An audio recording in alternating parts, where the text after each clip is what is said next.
조국 교수가 어제 오후부터 상당히 얻어맞았습니다.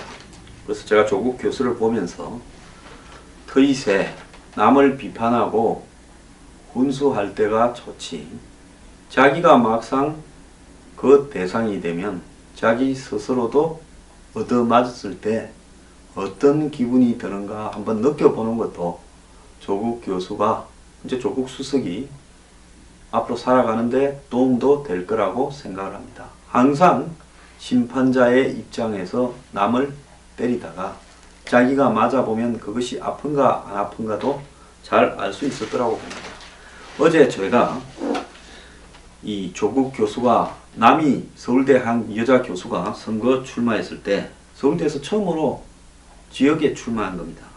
그런데 출산 휴가를 냈다고, 항목이 없어서, 선거 출마해서 휴직하는 항목이 없어서 출산 휴가를 냈다고 사표를 내라, 그 징계를 해야 된다 하고 앞장을 섰는데, 그때 조국 교수가 했던 말이 있습니다.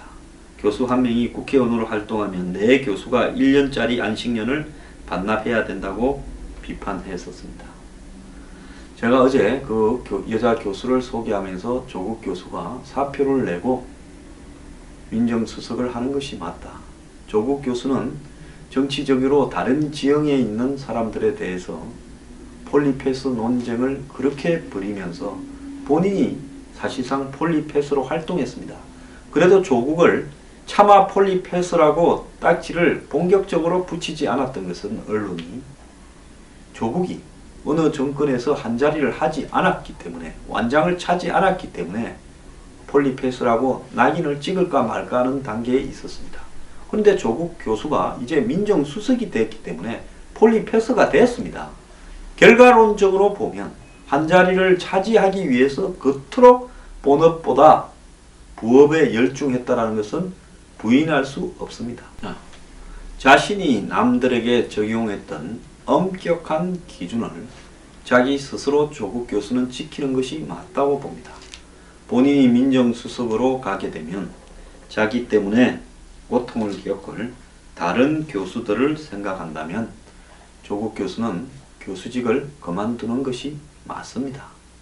자, 다른 사람들은 대충 민정수석은 다 법조인 출신이기 때문에 마침은 변호사라도 돌아갈 수 있지만, 조국 수석은 민정수석을 마치고 젊은 나이에 학교로 돌아가지 못하면 백수가 될까봐 걱정했는가, 이런 생각도 들기도 합니다. 자, 어제 서울대 홈페이지에도 조국 교수를 둘러싼 많은 논쟁이 벌어졌고 비판하는 사람들도 매우 많았습니다. 물론 옹호하는 사람들도 많았습니다. 서울대 한 교수는 최근에 박근혜 정부에서 장관직을 마치고 서울대로 돌아오는 두 교수의 복직에 대해서 이렇게 곱지 않은 시선이 많다고 전달하면서 출세를 위해 교수라는 지위를 이용해서는 안 될 것이라고 말을 했습니다.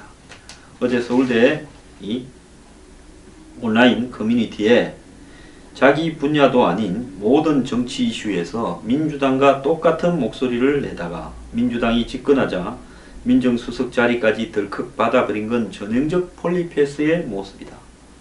줄을 잘 탔다. 서울대에서 사표를 쓰고 다시는 돌아오지 말라라고 하는 비판도 많았습니다. 자, 여기에 어제 또 하나 터졌습니다. 조국 교수 입장이나 지지하는 사람 입장에서는 규모도 크지 않고 보잘것없다라고 생각할지 모르겠습니다만은, 조국 교수의 가족이 운영하는 학교 법인이 있습니다. 경남 진해에 있는 웅동학원이라고 하는데 여기서 아마 중학교를 운영하고 있는 걸로 알려지고 있습니다. 조국 교수의 부친이 6.25 때 천막학교로 시작했던 웅동중학교가 지금까지 내려오고 있는데요. 노무현 전 대통령이 2번이나 방문했고 대통령 때도 특강을 했고 정의학 국회의장이 특강을 했고 정운찬 총리도 방문을 했던, 작지만은 이렇게 상당히 유명한 학교인 모양입니다. 자, 이 웅동학원의 이사장은 조국 교수의 어머니고, 그런데 이 학교가 2013년부터 재산세 등 2건에 2,100만원을 체납을 했다라고 알려지고 있습니다. 조국 수석은 한마디로 세상을 바라보는 기준이 나는 절대적 정의이고 남에 대해서는 가차없는 비판의 잣대를 함부로 들이대는 사람이라는 오해를 받을 수 있지 않겠습니까? 조국 수석은 어제 이 사태에 대해서 일단 사과는 했습니다. 문재인 대통령이 조국 수석을 민정수석에 임명한 것은 이유가 있겠죠. 지금 DJ 정권부터 노무현 정권까지 고위공직자 비리수사처, 흔히 공수처라 하기도 하고 고비처라 하기도 합니다. 그걸 만들어야 된다는데 굉장히 몰두했습니다. 과거 야당 시절에 검찰에 의해서 당했다라는 피해의식인지 아니면 실제로 검찰이 이번 최순실 게이트 과정이나 우병우 사태에서 봤듯이 지나치게 정치적으로 움직이면서 권력의 눈치를 보니까 한마디로 검찰을 개혁해야 된다. 그래서 김대중 정권 때는 검찰 대검 중수부를 없애고 고위공직자 비리수사처를 만들어야 된다 하는 이야기가 있었습니다.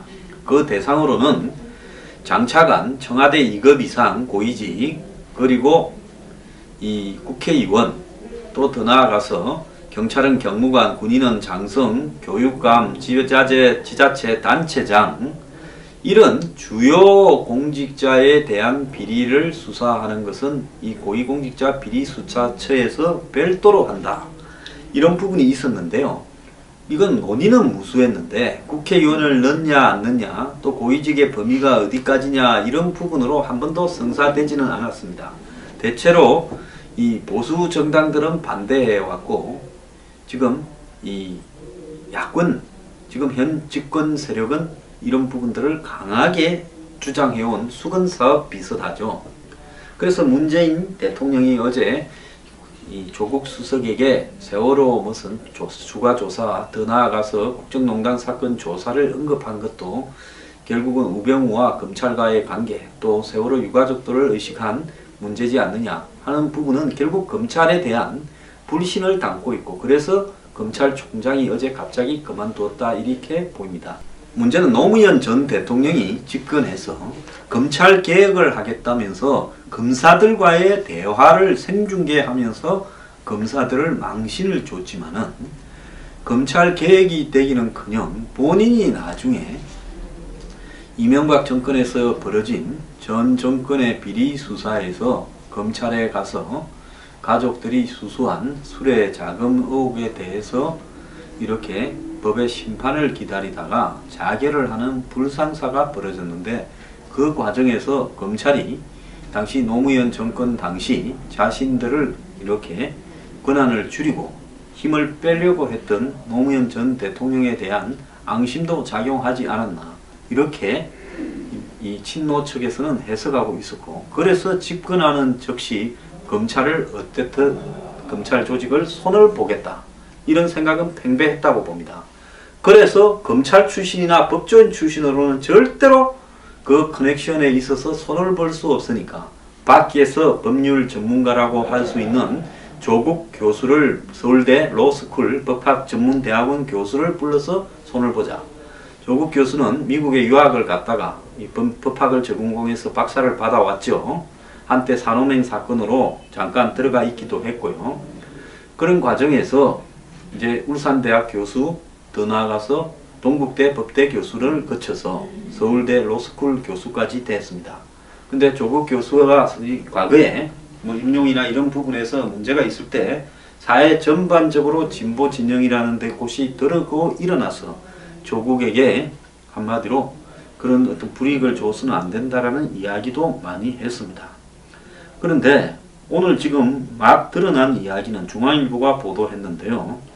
웅동학원의 조국 수석의 부친인 박정숙 이사장은 이 2,100만원이 아니라 2013년부터 2016년까지 4년간에 재산세 각 1건 등 4건의 재산세와 가산금 등 4,100만원을 체납했다고 지금 알려지고 있습니다. 자, 이 일에 대해서 조국 수석을 옹호하는 사람들은 시골의 학교, 과거에 무슨 무슨 독립운동과 관련된 조그마한 학교에서 벌어진 세금 포탈, 본인도 모를 수도 있는 일을 가지고 뭘 그러느냐, 이런 식으로 이야기를 하고 있는데, 우리 사회가요 앞으로 가기 위해서는 이거는 그냥 조국 교수가 이걸로 뭐 안문을 하고 버텨도 누가 쫓아낼 수도 없는 거예요. 청와대 수석을 누가 쫓아냅니까?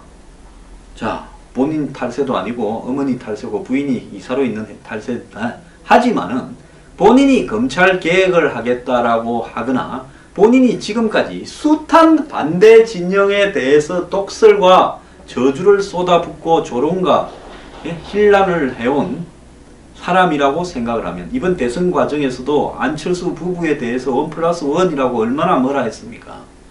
이런 것들을 고려한다면 본인은 이 사회에 숱한 적들을 만들었습니다. 그래서 저는요, 아예 그냥 누가 불러주지도 않겠지만은 저는 이렇게 사회적으로 발언을 많이 하고 TV도 나가서 발언도 많이 하기 때문에 이런 공직에 부적절하다고 스스로 경계를 하고 살아오고 있습니다. 그런데 저보다도 훨씬 더 반대 진영에 대한 한마디로 조소와 비난을 해온, 이 좀 기분 나쁘게 빈정거려 왔죠. 그런 사람이 민정수석이 되는데 자신의 가족과 관련된 사학재단에서 문제가 발생했다, 이렇다 하면 어떻게 해야 되겠습니까? 이거는요, 변명의 여지가 없이 잘못됐다 하고 대통령한테 사실은 제가 부적임자다 하면서 사표를 내야 되는 부분이라고 저는 생각을 합니다. 그래서 대통령이 돌려주면 하는 거지요. 자, 내가 하는 것은 정말로 진짜 로맨스고 남이 하면 불륜이라듯이, 만약에 박근혜 정권이 초창기에 이런 일이 났다면 조국 교수는 또 역시 부패 정권답다고 비아냥거렸을 겁니다. 김종훈이라고 미래창조과학부 장관 내정자요, 그 사람이 미국에서 무슨 룸살롱에 다녔다부터 시작을 해서 한국에서 자기 빌딩에 술집을 한다, 이런 것만 가지고도 얼마나 공격을 해대서 결국은 사퇴시켰습니까? 그러니까요, 여기에 무슨 독립운동이니 학교 크기가 중요하고 2,100만원, 4,100만원이 많니 정리합니까? 많고 적음의 문제가 아니고 학교의 크기의 문제가 아니고 학교의 과다의 문제도 아닌 거죠. 자, 조국 교수 금수저의 아들로 태어나서 본인이 스스로를 잘생겼다고 자칭 칭찬을 하고 다니기도 했고, 사실 많은 세상사에 관여해서 전지전능한 권력을 가진 것처럼 남들에게 비판도 하기도 했습니다. 이제요, 본인이 그 처지가 된 시점에서 겸허하게 사과하고 또 자신의 자리를 내어놓겠다는 제스처라도 좀 보이는 것이 상식이 아닌가, 저는 그렇게 생각합니다. 남을 공격할 때 자기가 이럴 줄은 몰랐습니까? 남을 폴리패스로 할 때 당신이 한국의 대표적인 폴리패스이고 국민의 절반은 당신을 싫어한다는 걸 모르고 있습니까?